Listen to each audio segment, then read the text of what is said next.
तो हम देखते हैं कि दूसरे गॉड के कहने पर उसका एक वॉरियर एजा नागी की तलाश में निकल जाता है और तभी वो शख्स कहता है, इन सब की शुरुआत के पीछे कामोरा का बेटा एजा नागी था, तो अब उसे कोई भी नहीं बचा सकता।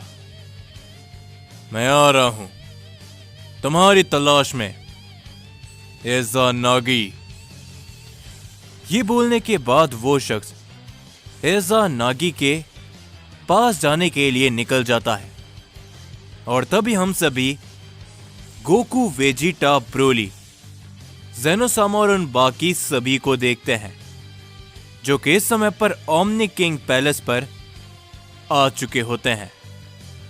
और तभी हम देखते हैं ज़ेनोसामा वहां पर एक खास तरह के डायमेंशन पाथ को ओपन करते हैं जिससे वहां पर एक काफी बड़ी रोशनी निकलकर बाहर आती है। सभी लोग धीरे धीरे करके हील होना शुरू हो जाते हैं और तभी ज़ेनोसामा कहते हैं, बस कुछ ही समय और। ये एक तरह का डीप सर्वाइवल है जिसकी मदद से तुम सभी बहुत जल्दी हील हो जाओगे। और हम सभी देखते हैं कि धीरे धीरे करके वो सभी लोग बहुत ही तेजी से हील होने लगते हैं, जो देखकर तभी वेजिटा कहता है, क्या बात है, मैं इसे महसूस कर सकता हूं। मेरी बॉडी ये बहुत ही ज्यादा हल्की महसूस हो रही है। ऐसा लग रहा है कि मेरे सारे दर्द दूर हो रहे हैं।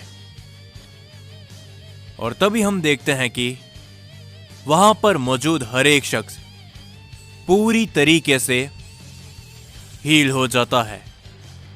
और तभी अकुमो कहते हैं, तुम्हारा बहुत शुक्रिया ओमनी किंग ज़ेनो कि तुमने सभी सैयन की मदद करी। पर तभी ज़ेनोसामा कहते हैं, तुम गलत हो अकुमो, शायद तुम भूल रहे हो कि ये सारे सैयन मेरी मदद कर रहे हैं इस मल्टीवर्स को सुरक्षित रखने के लिए। तो ये तो कुछ भी नहीं उन सब के सामने। लेकिन अब मुझे बताओ कि आखिर आगे क्या।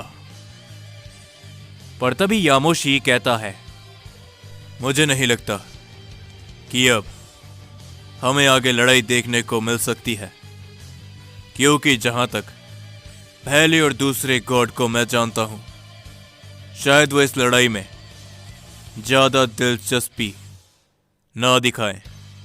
इसमें तुम क्या कहते हो अकीरा? जो सुनकर अकीरा कहता है, हां, शायद सैयन गॉड एकदम सही कह रहे हैं। मैंने भी जितना पहले और दूसरे गॉड को जाना है, वो इतनी जल्दी हरकत में नहीं आने वाले। लेकिन हां, पहले गॉड के कुछ साथी हैं जो कि उनके ऊपर पूरा भरोसा रखते हैं। तो हो सकता है कि लॉर्ड फर्स्ट के हरकत में आने से पहले वो लोग हरकत में आ जाए। पर तभी ज़ेनोसामा कहते हैं, सच बताऊं तो मुझे लगता है कि ये लड़ाई अब ज्यादा लंबे समय तक नहीं चलने वाली।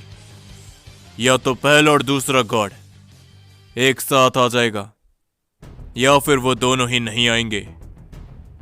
जो सुनकर तभी गोकू हैरानी के साथ कहता है, क्या? आखिर आप लोगों के कहने का मतलब क्या है? हमें कुछ भी समझ में नहीं आ रहा। पर तभी राइज़ो कहता है, क्या तुम्हें याद है गोकू, तुमसे किसी ने कहा था कि इस पूरे ओमनिवर्स के 5 गॉड में से 2 मोर्टल हैं, जिनमें से एक मारा गया है और एक जिंदा है, यानी कि लॉर्ड सेकंड। वो भी एक मोर्टल है, लेकिन वो काफी ज्यादा समझदार है वो शायद इस लड़ाई के पीछे नहीं आएगा। पर तभी हम सभी देखते हैं अकुमो को, जो कि कहता है, हो सकता है राइजो कि हम जो समझ रहे हैं वो गलत भी हो जाए, तो सभी लोग चौकन्ना रहना, क्योंकि आने वाले समय के अंदर हमारा सामना ओमनिवर्स के सबसे ताकतवर ताकतों से होने वाला है। मुझे जाना होगा इन सब के बारे में पता करने के लिए, और साथ ही में उसके पास भी। तो सभी लोग जब तक के लिए कोई भी ढिलाई मत बरतना। अकुमो ये बोलने के बाद वहां से निकल जाता है। पर तभी हम सभी ब्रोली को देखते हैं। वो भी कहता है, सच बताऊं तो मुझे कुछ भी समझ में नहीं आया कि आखिरकार इन सभी ने क्या बात करी। क्या तुम्हें कुछ समझ में आया वेजिटा?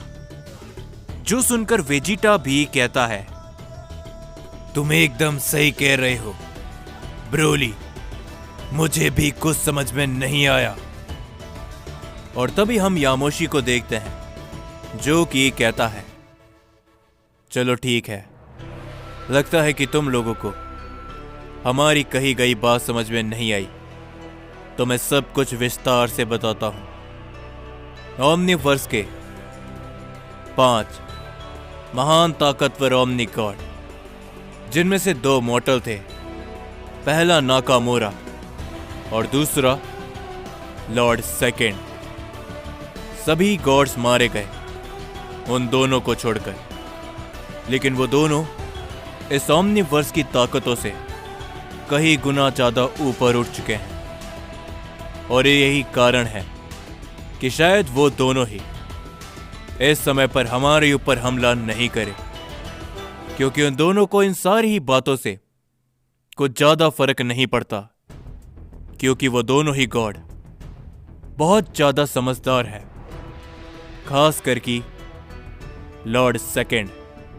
पर तभी अकीरा कहता है, लेकिन हाँ, हम इस बात को भी नहीं भूल सकते कि 3 ओमनी गॉड नहीं रहे।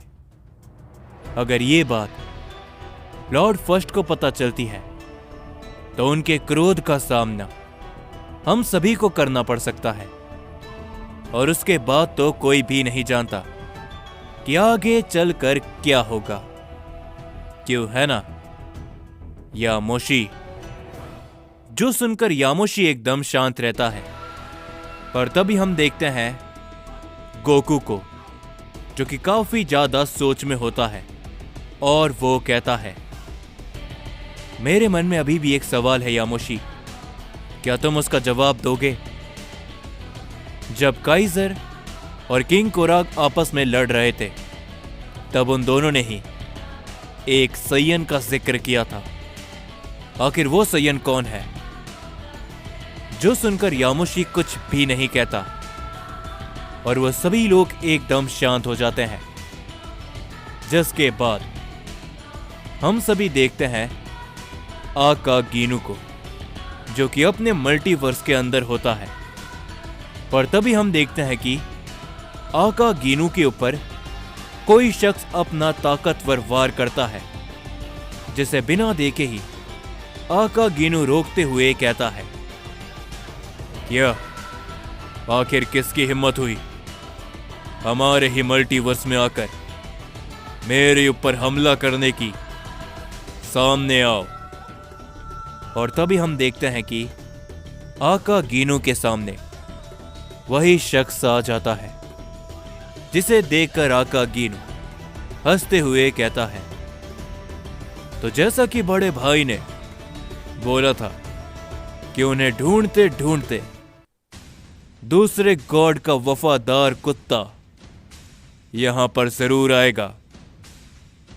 जो सुनकर वो शख्स कहता है, ज़बान संभाल कर बात कर, तुम्हें मालूम है ना कि तुम किसके सामने खड़े हो और तुम क्या बकवास कर रहे हो? कामोरा के बेटे, मेरी तुमसे कोई भी दुश्मनी नहीं है, मैं सिर्फ इतना जानना चाहता हूं कि तुम्हारा भाई एजा नागी कहां पर है। जो सुनकर आका गीनू कहता है, ओ अच्छा, तुम्हें लगता है कि ये सारी बातें तुम्हें इतनी आसानी से पता चल जाएगी? कोशिश करके देख लो, अगर तुम्हें पता चल जाए तो। पर तभी हम देखते हैं कि वो शख्स बड़ी ही तेजी से आका गीनू के सामने पहुंचते हुए उस पर अपना जोरदार पंच करता है, जिस पंच को आका गीनू अवॉइड तो कर लेता है, पर हम देखते हैं कि उस शख्स के पंच का इंपैक्ट इतना ज्यादा होता है कि आका गीनू अपने आप ही पीछे हट जाता है और वो दोबारा उस शख्स के ऊपर अपना हमला करने की कोशिश करता है। लेकिन तभी वो शख्स आका गीनू के सामने आते हुए आका गीनू की गर्दन को जकड़ लेता है और उसे समझ में नहीं आता कि आखिर ये सब क्या हुआ। और तभी वो शख्स कहता है, आका गीनू, मैं तुमसे ये आखिरी बार पूछ रहा हूं, बता दो मुझे कि एजा नागी कहां पर है, वरना मैं तुम्हें तुम्हारे उस भाई के पास भेज दूंगा जो कि सय्यंस के हाथों खत्म हो गया। आका गीनू अपने आप को छुड़ाने की काफी ज्यादा कोशिश करता है, लेकिन वो चाह कर भी ऐसा नहीं कर पाता और आका गीनू दर्द के साथ ही कहता है, बेवकूफ हो तुम, जो तुमने ये हरकत करी उनके यहां पर होते हुए। ये सुनकर वो शख्स काफी ज्यादा चौंक जाता है और तभी आका गीनू कहता है, बड़े भाई, देख रहे हो आप इसकी इतनी हिम्मत कि आपके सामने ये मुझे खत्म करने की बात करे। ये सुनकर जैसे ही वो शख्स पीछे मुड़कर देखता है, एजा नागी वहां पर खड़ा होता है और वो शख्स के ऊपर अपना जोरदार हिट करता है, जिससे उस शख्स के हाथों से आका गीनू छूट जाता है और वो काफी दूर जाकर गिरता है। एजा नागी आका गीनू को पकड़ते हुए कहता है, तुम सही सलामत हो, है ना आका गीनू? जिसके ऊपर आका गीनू मुस्कुराता है और तभी वो शख्स दोबारा खड़ा होता है और वो कहता है, तो अंत में तुम मेरे सामने आ ही गए। एजा नागी, जिस शख्स के कारण ये सब शुरू हुआ था, उसे दूसरे गॉड ने अपने पास बुलाया है, तो शांति से मेरे साथ चलो, वरना। जो सुनकर एजा नागी मुस्कुराता है और वो कहता है, अगर तुम मुझसे विनती करते तो शायद मैं तुम्हारे साथ चुपचाप चल लेता, लेकिन तुमने मेरे भाई के साथ बहुत बुरा व्यवहार किया है और मुझे धमकाने की कोशिश, ये तुम्हें महंगा पड़ेगी, समझे? तो जाने से पहले मेरी बस इस बात को सुनते हुए जाना, हम लोग 1,50,000 सब्सक्राइबर के काफी ज्यादा नजदीक है और आप में से अभी भी बहुत सारे लोग ऐसे हैं जिन्होंने चैनल को ही सब्सक्राइब नहीं किया। तो अगर आप सभी चैनल को सब्सक्राइब कर देते हो, जिसने अभी तक चैनल को सब्सक्राइब नहीं किया है, तो हम लोग 1,50,000 सब्सक्राइबर अपने चैनल पे कंप्लीट कर लेंगे। जिस किसी ने अभी तक चैनल को सब्सक्राइब नहीं किया है, तो यार जरूर से चैनल को सब्सक्राइब कर लेना, क्योंकि इस टाइप की वीडियो रेगुलर अपलोड करने पे काफी ज्यादा मेहनत लगती है।